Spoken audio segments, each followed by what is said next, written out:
Bagong. Nun. Wih, loro kabeh Janaka. Muni nun kabeh. Udus. Sopo iki? Rasa sopa sapa? Iki menungsane sing ngisroh uripku. Lho kok iso jebles kaya ngono to? Asem aku ya duwe treneng abang kaya ngono.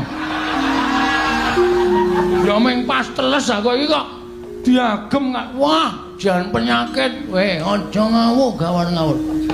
Kowe sing penyakit. Dian suarane ya padha. Kowe Bagong endi kowe? Lho, aku Bagong tenan. Ora ngapusi, aku ora ngapusi. Aku Bagong ora tau ngapusi. Elok terane. Bondol tanganmu krincong sikilmu, lempah kowe. Maksude piye? Lho. Kok ora mandi ya? Lho. Bisu kowe. Beh. Modar ora, kapamu kapan? Ora. Ora modar. Padha ae guyune, padha wae. Kowe mungsa aku ngemrano sastra jendramu, wateken aji jaya kaya tumpang sok. Gopo wateken aji.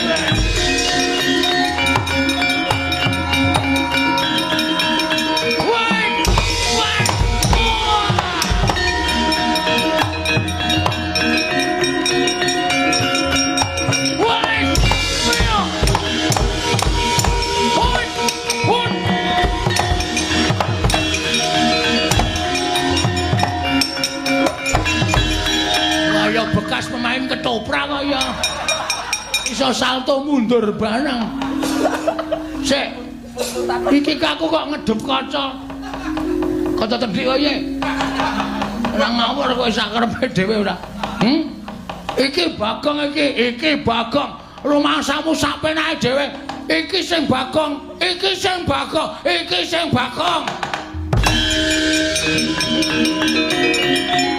Ah, opo to?